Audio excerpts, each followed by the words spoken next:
कुछ चीज़ें आपके इन्फॉर्मेशन में हैं, लेकिन आपकी आवाज़ बनकर डिपार्टमेंट तक कुछ सवालात रखने के लिए भी आपके सामने आया हूँ। ये बताया कि प्राइवेट हॉस्पिटल्स में पूछ रहे हैं कोविड-19 की रिपोर्ट और गवर्नमेंट हॉस्पिटल्स में वापस भेजा जा रहा है बेड्स नहीं रहने के नाम पर। और रही चीज़, इसका सोल्यूशन डिपार्टमेंट को, डिस्ट्रिक्ट एडमिनिस्ट्रेशन को, स्टेट के लीडर्स को और पॉलिटिकल इलेक्टेड रिप्रेजेंटेटिव्स को इसके जवाब देने चाहिए और इसका सोल्यूशन निकालना ज़रूरी है। लेकिन तमाम जिम्मेदारियों से परे ये डिस्ट्रिक्ट एडमिनिस्ट्रेशन, डॉक्टर्स और जेम्स हॉस्पिटल देखने में नज़र आ रहा है। इससे एक चीज़ साबित होती है कि कोरोना वायरस से हम लड़ सकते हैं और हिंदुस्तान कोरोना वायरस से लड़ रहा है, आम कोरोना वायरस से लड़ रही है। डेथ केसेस अगर सामने आ रहे हैं तो ये डिस्ट्रिक्ट एडमिनिस्ट्रेशन, ये फेक गवर्नमेंट की तरफ से डेथ केसेस सामने आ रहे हैं। इसके साथ साथ ये भी कहूँगा कि अगर आपको सिम्टम्स हैं तो इमीडिएटली फर्स्ट स्टेज में आप कॉन्टैक्ट करें, ट्रीटमेंट लें, क्योंकि इमरजेंसी केसेस में जिस तरीके से गुलबर्गा शहर में लापरवाही बरती जा रही है ये नाकाबिले बर्दाश्त है। कि ऐसी हालात, जिस तरीके से लोग अवाम जिस तरीके से हॉस्पिटल के ठोकरें खाते हुए एक हॉस्पिटल से दूसरे हॉस्पिटल के दरवाजे की टक्कर लगाते हुए अपने वापस घर को बॉडी लेकर आ रहे हैं, हम नहीं चाहते कि आपके घर में भी ऐसी चीज़ हो। तो डॉक्टर्स का ये कहना है कि डॉक्टर्स को लैक ऑफ स्टाफ और सही इक्विपमेंट्स की अवेलेबिलिटी नहीं पहुँचाई जा रही। अब यहाँ पर एक सवाल डिस्ट्रिक्ट एडमिनिस्ट्रेशन पर, स्टेट गवर्नमेंट पर और सेंट्रल गवर्नमेंट पर आता है कि आपने कोविड-19 के नाम पर अरबों खरबों रुपए पीएम केयर फंड्स में जमा किए हैं। आपने कोविड-19 के नाम पर हर वो ब्रांड्स के पास से डोनेशंस लिए हैं। आपने कितने वेंटिलेटर्स की इंक्रीज किया, आपने कितने बेड्स को आपने एडिशन किया है, और डॉक्टर्स की सेफ्टी के लिए, डॉक्टर्स को कॉन्फिडेंस में लेने के लिए आपने क्या प्रिकॉशंस लिए हैं, और डॉक्टर्स के स्टाफ को इंक्रीज करने के लिए आप क्यों फेल हो रहे हैं। हमारे प्रिय प्रधानमंत्री तो ऐलान कर सुकून से बैठ चुके हैं कि अब आत्मनिर्भर अभियान चलेगा, हम सबको खुद से लड़ना पड़ेगा, हम खुद से अभी इसको लड़कर कोरोना वायरस को डिफीट करना है। Gulbarga north MLA madam Danish Fatima ने मुतालबा किया है कि 1000 बेड्स को गुलबर्गा में सेंक्शन किया जाए, लेकिन कब तक आएगा, ये बहुत बड़ा सवाल है। एमएलएज क्वारंटाइन में है, ये बहाना बनाकर आप अपने रेस्पॉन्सिबिलिटी से नहीं हट सकते हैं। हम आपसे भी रिक्वेस्ट करते हैं कि आप अपनी रेस्पॉन्सिबिलिटीज़ को समझें। ऐसे क्रूशियल सिचुएशन में आप आवाम का साथ। अस्सलाम वालेकुम, आदाब नाजरीन, आप सभी का खैर मकदम है हमारे चैनल दी गुलबर्गा मिरर और डेक्कन डाइजेस्ट पर। मैं मोहम्मद सुहेब आज आपके सामने गुलबर्गा शहर में चल रहे नाजुक हालात को लेकर आपके सामने आया हूँ। कुछ चीज़ें आपके इन्फॉर्मेशन में हैं, लेकिन आपकी आवाज़ बनकर डिपार्टमेंट तक कुछ सवालात रखने के लिए भी आपके सामने आया हूँ। आपकी भी जिम्मेदारी बनती है कि इस वीडियो को शेयर करें। वो सवाल ये है कि गुलबर्गा शहर में हॉस्पिटल्स को लेकर और इमरजेंसी केसेस को लेकर जिस तरीके से बर्ताव किया जा रहा है, उसके ऊपर हमारे टीम को एक हफ्ते से मुसलसल कॉल्स आ रहे हैं। पर्सनल लेवल पर हम लोग जाकर फील्ड पर उस सिचुएशंस को मैनेज कर रहे हैं और कुछ केसेस हम लोगों ने प्रैक्टिकली फेस किए हैं। अगर किसी फैमिली में अगर एक इमरजेंसी सिचुएशन आती है तो उसका सबसे पहला काम यही होता है कि वो हॉस्पिटल को विजिट करेगा और उस इंसान की जान बचाने में वो काम करेगा। अगर आपके फैमिली में खुदा ना करे किसी को इमरजेंसी सिचुएशन आती है, जिस तरीके से हमारे दोस्तों के साथ हुआ है, अगर वो हॉस्पिटल जाएंगे तो हॉस्पिटल वालों का सबसे पहला सवाल ये रहेगा कि आपके पास कोरोना वायरस की रिपोर्ट है। जवाब तो रहेगा कि नहीं। अब कोरोना वायरस की रिपोर्ट आने के लिए आपको लगेंगे 3 दिन। जो पेशेंट इमरजेंसी केस में है उसकी जान बचाना जबकि हॉस्पिटल वालों की सबसे प्राइमरी प्रायोरिटी होनी चाहिए, उसके बजाय गवर्नमेंट रिस्ट्रिक्शंस बोल सकते हो या फिर कुछ भी प्रॉब्लम हो, वो डिपार्टमेंट का हो या फिर गवर्नमेंट लेवल का हो या फिर प्राइवेट हॉस्पिटल्स का हो, लेकिन आवाम को ये मुश्किलात का सामना करना पड़ रहा है। अब वो पेशेंट को गवर्नमेंट हॉस्पिटल जेम्स की तरफ भेजा जाता है। जब जेम्स में पेशेंट की सिचुएशन देखी जाती है तो उसके बाद गवर्नमेंट हॉस्पिटल का ये रिस्पॉन्स आता है कि हमारे पास बेड्स अवेलेबल नहीं हैं।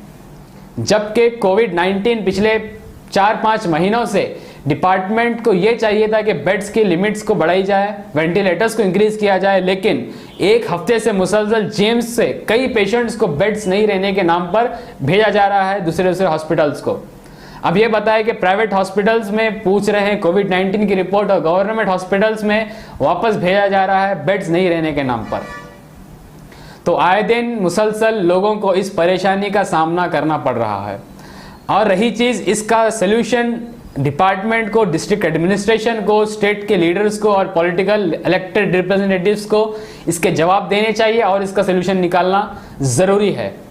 जिस तरीके से, जिस तेज़ी से पूरे हिंदुस्तान में ही नहीं, कर्नाटका में ही नहीं, गुलबर्गा में भी आए दिन पिछले 7 दिनों में जिस तेज़ी से कोविड-19 के केसेस बढ़ते आए हैं, ये बहुत ज़्यादा फिक्र की बात है कि हमें बेड्स अवेलेबल नहीं हैं, प्राइवेट हॉस्पिटल में ट्रीटमेंट नहीं मिल रहा है, गवर्नमेंट हॉस्पिटल में फैसिलिटीज़ अवेलेबल नहीं हैं।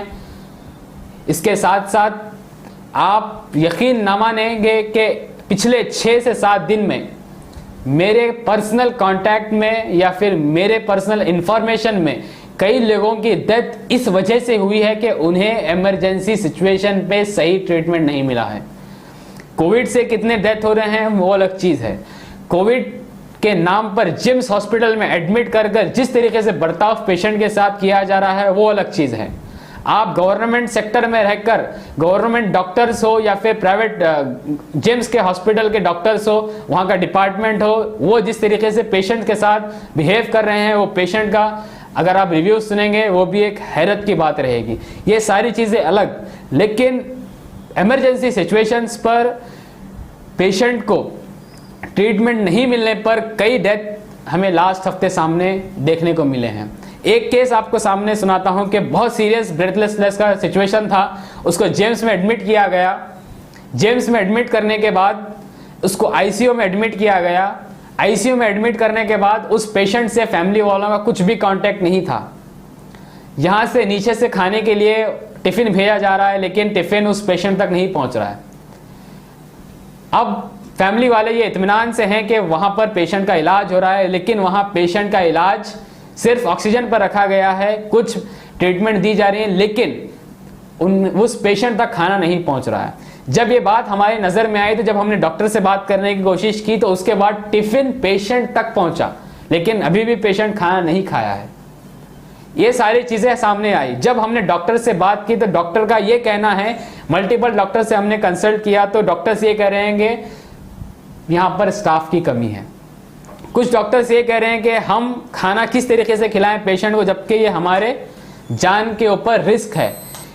ये जान के ऊपर रिस्क बिल्कुल डॉक्टर के ऊपर हो सकता है, मैं इसे एक्सेप्ट कर रहा हूँ, लेकिन पीपीई किट्स, डॉक्टर की सेफ्टी, हॉस्पिटल की सेफ्टी, सारी चीज़ों का ख्याल रखना ये डिस्ट्रिक्ट एडमिनिस्ट्रेशन, गवर्नमेंट की जिम्मेदारी है।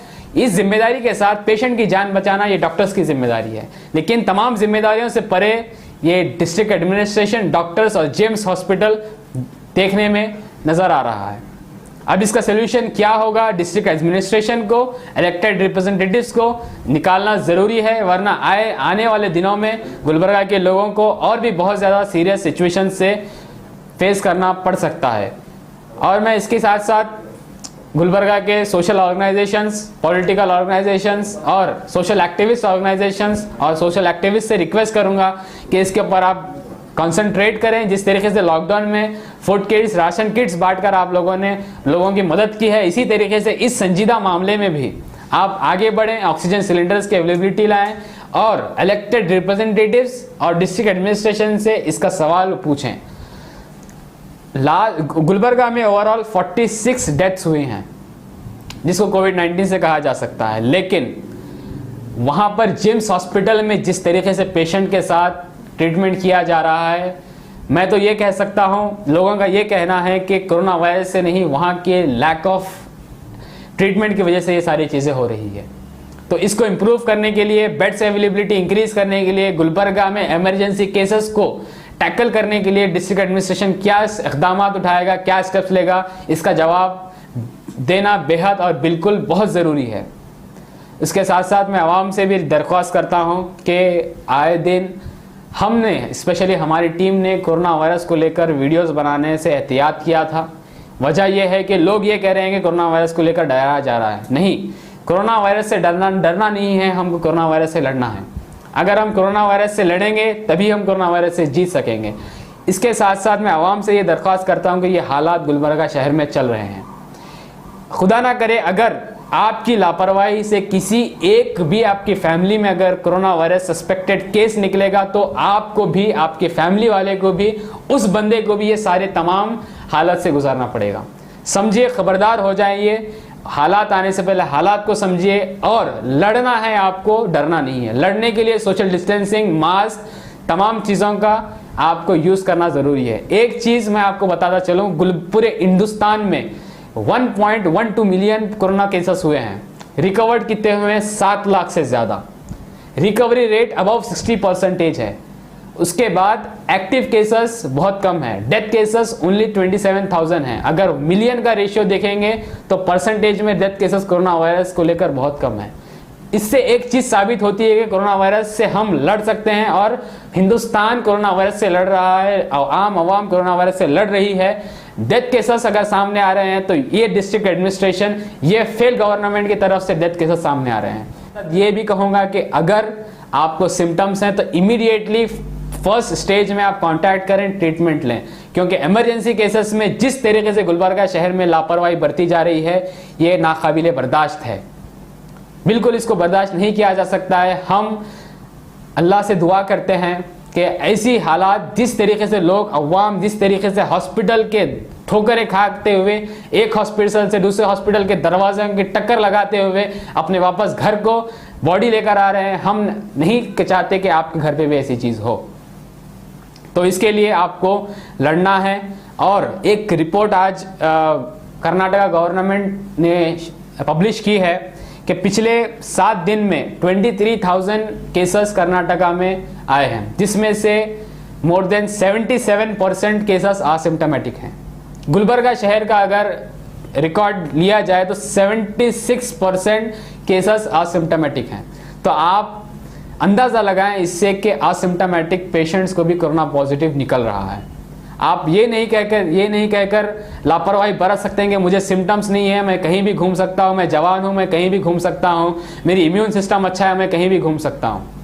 तो मैं सबसे दरख्वास्त करता हूँ कि आप अपनी फैमिली वालों का, स्पेशली जिसको अस्थमा है, दमा है, ब्रीथिंग प्रॉब्लम है, ऐसे लोगों का ख़ास ख्याल रखें और फर्स्ट स्टेज में कंसल्ट करें। इमरजेंसी सिचुएशन होने से बचे। इसके साथ साथ अभी जिस तरीके से हमने स्पेशली जिम्स हॉस्पिटल के डॉक्टर से हमने बात की कि क्या वजह है जिस वजह से जिम्स हॉस्पिटल में इतनी ज़्यादा लापरवाही बरती जा रही है, तो डॉक्टर्स का ये कहना है कि डॉक्टर्स को लैक ऑफ स्टाफ और सही इक्विपमेंट्स की अवेलेबिलिटी नहीं पहुंचाई जा रही है। अब यहाँ पर एक सवाल डिस्ट्रिक्ट एडमिनिस्ट्रेशन पर, स्टेट गवर्नमेंट पर और सेंट्रल गवर्नमेंट पर आता है कि आपने कोविड-19 के नाम पर अरबों खरबों रुपए पीएम केयर फंड्स में जमा किए हैं। आपने कोविड-19 के नाम पर हर वो ब्रांड्स के पास से डोनेशंस लिए हैं। आपने कितने वेंटिलेटर्स की इंक्रीज किया है, आपने कितने बेड्स को आपने एडिशन किया है, और डॉक्टर्स की सेफ्टी के लिए, डॉक्टर्स को कॉन्फिडेंस में लेने के लिए आपने क्या प्रिकॉशंस लिए हैं, और डॉक्टर्स के स्टाफ को इंक्रीज करने के लिए आप क्यों फेल हो रहे हैं।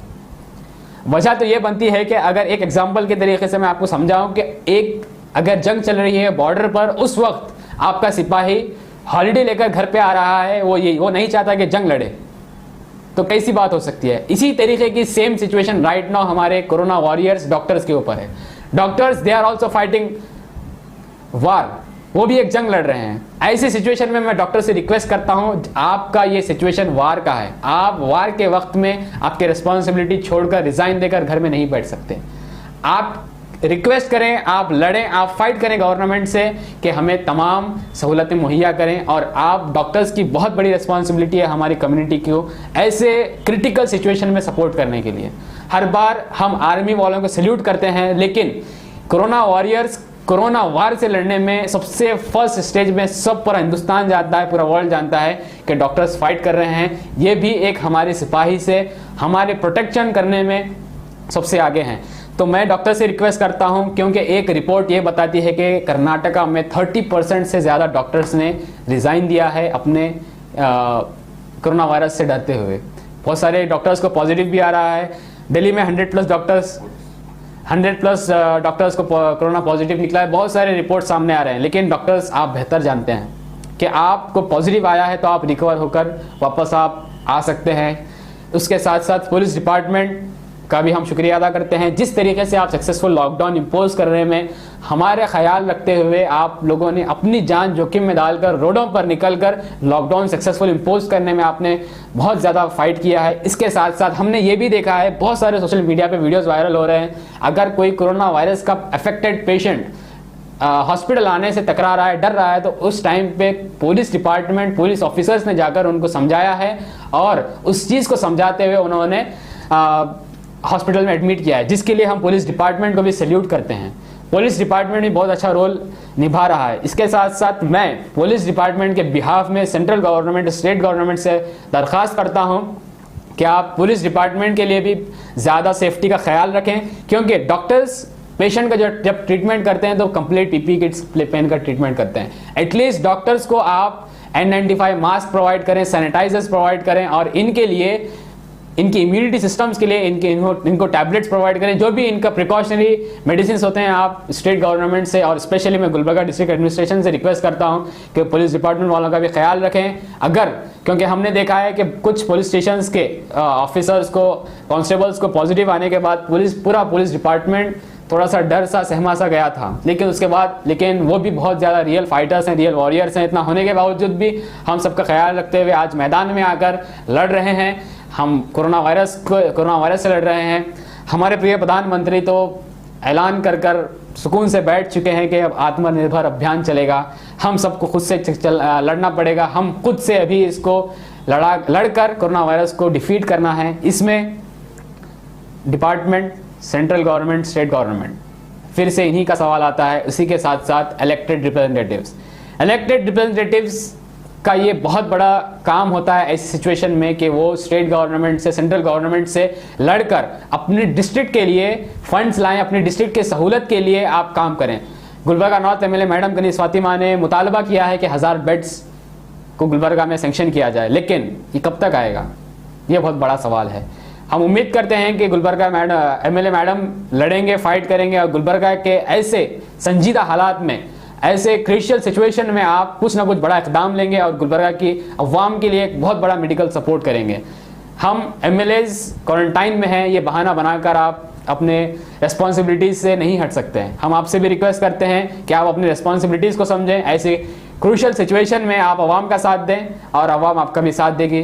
कहने के लिए तो बहुत सारी चीज़ें हैं, लेकिन मैं यही कहूँगा कि रिकवरी रेट बहुत ज़्यादा है। मोर देन 63% ओवरऑल इंडिया में रिकवरी रेट है और एक्टिव केसेस गुलबर्गा में ओनली 926 एक्टिव केसेस हैं। तो आप डरे नहीं, लड़ें। और प्लीज़ हमारी टीम की तरफ से पर्सनली मैं मेरे बिहाफ से आपसे रिक्वेस्ट करता हूं कि हम देख रहे हैं कि मास्क बिल्कुल यूज़ करना लोगों ने कम किया है, तो मास्क यूज़ करें, सेफ रहें, सुरक्षित रहें और कोरोना वायरस से लड़ते रहें। अगर आप कोरोना वायरस से लड़ेंगे